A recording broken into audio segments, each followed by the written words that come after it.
Hello everyone, welcome to back my channel. I hope everyone is having a wonderful day. Before starting the video, please go ahead and hit the subscribe button and give this video a thumbs up.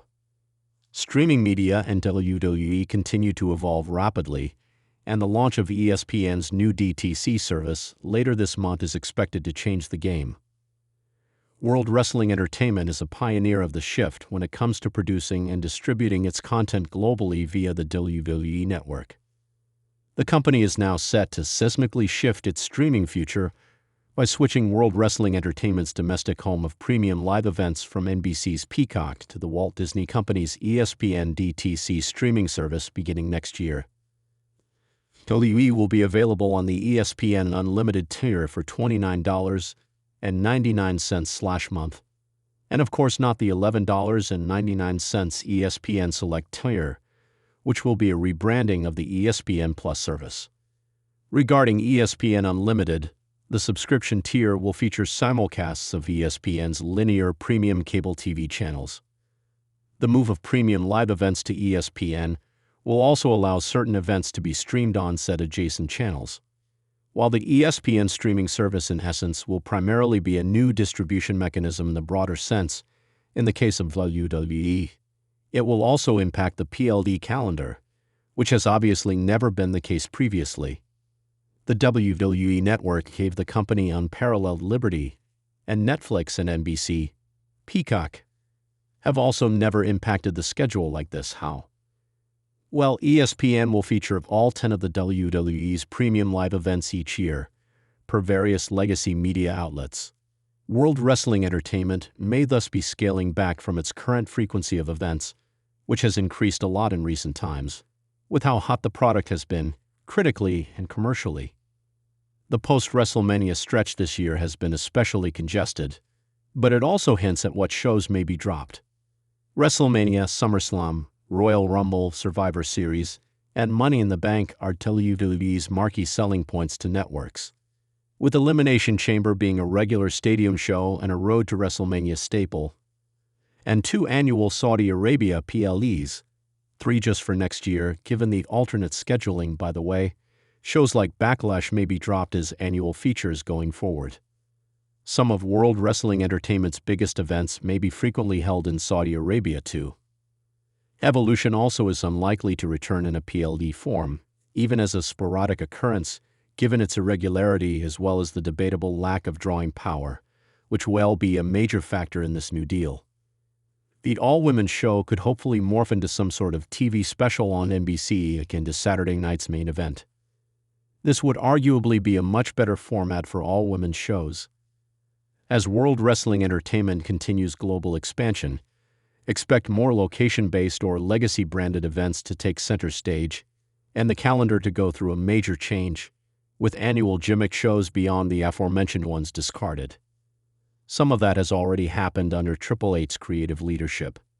Now the game may be forced to alter the creative process in a minor way due to this massive deal, which does have some implications as regards to it.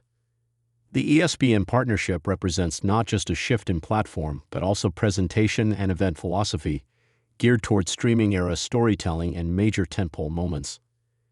An icon in sports and entertainment and a global leader in professional wrestling, WWE has signed a 5-year, $1.6 billion deal with ESPN, originally the Entertainment and Sports Programming Network.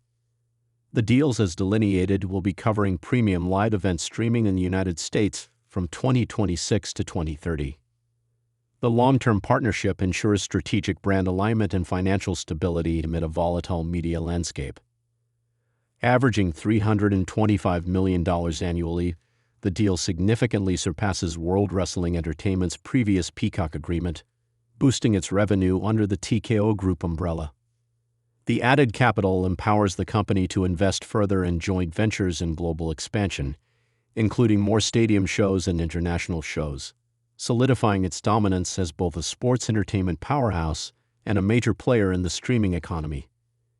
Triple H may be facing a difficult situation that could have major implications for WWE's 2026 calendar, as internal discussions have reportedly begun about possibly canceling 1 or 2 premium live events next year due to a combination of logistical issues, changing business strategies, and shifting priorities within the company.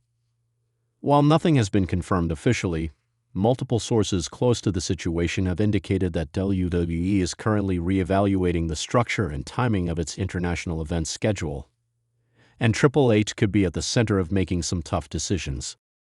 With 2025 coming to a close and WWE heading into a new era of leadership under TKO Group Holdings, the company is under increased pressure to balance creative goals with financial performance.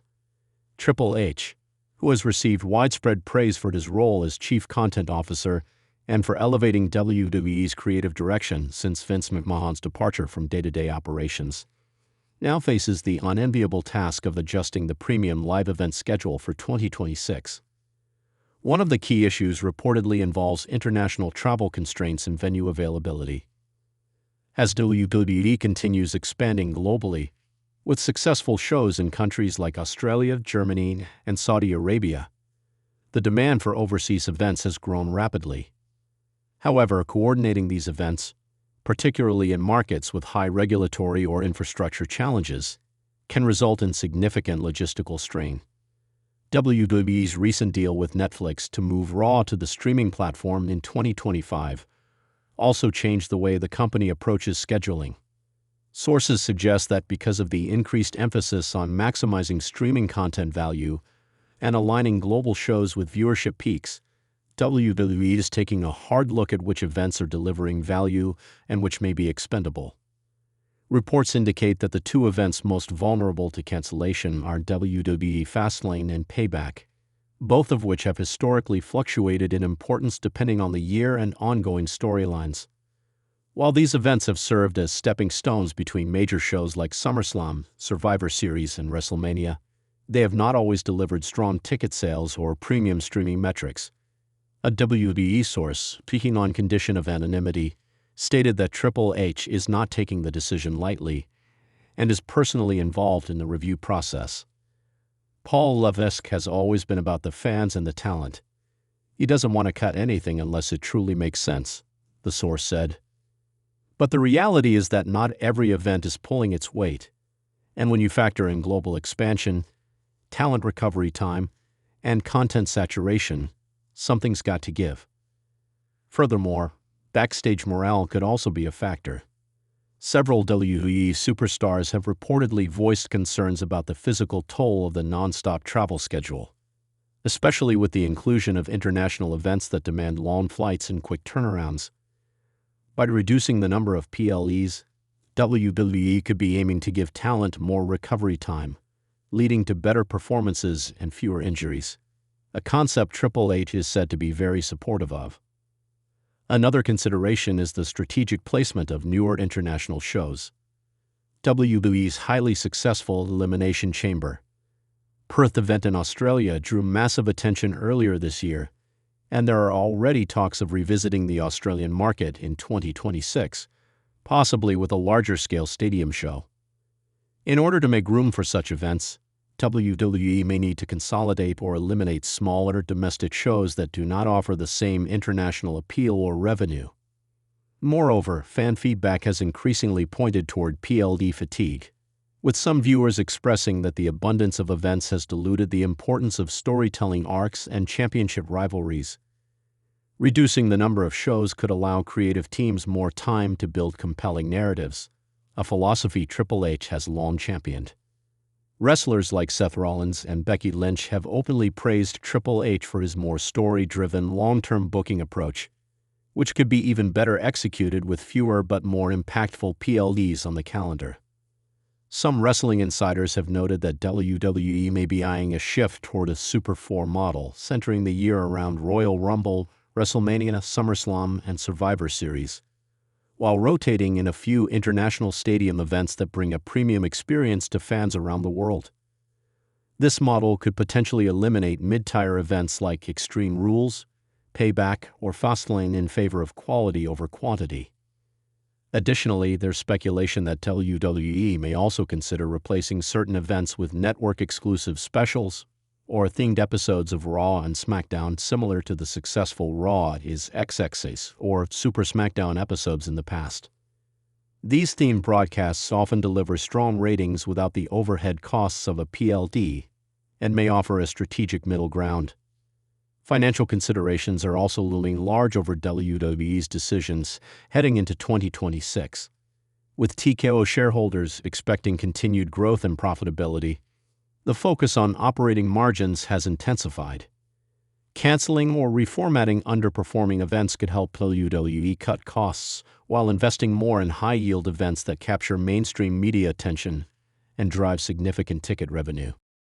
One WWE executive, speaking to a financial analyst, reportedly described the review as a necessary step in evolving WWE's live event strategy for a global future.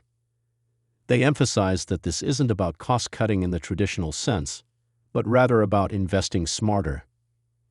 Triple H, known for being methodical and collaborative in his approach, has apparently reached out to talent, production staff, and international partners for input before any final decisions are made. He is believed to be weighing factors like arena availability, fan demand, international market growth, talent wellness, and storyline planning in a holistic way before moving forward. Some fans have reacted strongly to the news circulating online, with social media buzzing over which events might be on the chopping block. Hashtags like #SaveFastlane and #WWE 2026 have trended sporadically, especially among longtime fans who feel nostalgic about events like Payback that played key roles in past storylines. However, others have applauded the idea of a leaner schedule, believing that fewer events will bring back the big fight feel WWE once had during the 90s and early 2000s. Wrestling journalist Dave Meltzer weighed in during a recent Wrestling Observer radio episode, noting that the idea of scaling back on certain PLEs has been floated for years. What's different now is the leadership. Vince was never going to cancel a show because he saw every event as revenue. But Triple H is more of a creative purist and has the backing of executives who care about long-term value over short-term gains, Meltzer said. Some fans are also speculating whether AEW's growing schedule may have influenced WWE's thought process. AEW, which has added more PPVs and international shows in 2025, could inadvertently be pushing WWE to differentiate its strategy rather than compete head-on with a saturated calendar. In this light, fewer WWE events might actually help them stand out. The timing of the rumored cancellations is also notable. 2026 is expected to be a pivotal year for WWE, with several contracts expiring, new broadcast partnerships solidifying, and international expansion reaching new territories. Sources close to the company suggest that WWE is targeting an even stronger presence in Latin America and Europe in 2026, which might result in region-specific PLEs that replace more generic US-based ones. Triple H is reportedly expected to address the premium live event rumors in some form before the end of 2025, potentially during the WWE investor call or via internal memos to staff. Fans and industry insiders alike will be closely watching how WWE navigates this transition and what it means for the future of the product. If executed properly, a trimmed-down, global-focused PLE calendar could breathe new life into WWE's storytelling and deliver more impactful moments that resonate with fans. However, if not handled carefully, it could also risk alienating portions of the fan base who look forward to specific annual events as part of their tradition. For now, the wrestling world waits to see whether Triple H will indeed be forced to cancel one or two WWE premium live events in 2026, and what those decisions will mean for WWE's future in the streaming era. One thing is clear: big changes are coming, and under Triple H's leadership, WWE is preparing to enter a new phase, one that may look very different from the past, but could ultimately redefine the future of sports entertainment. Thanks for watching this video, and please subscribe our WWE official YouTube channel for more update news.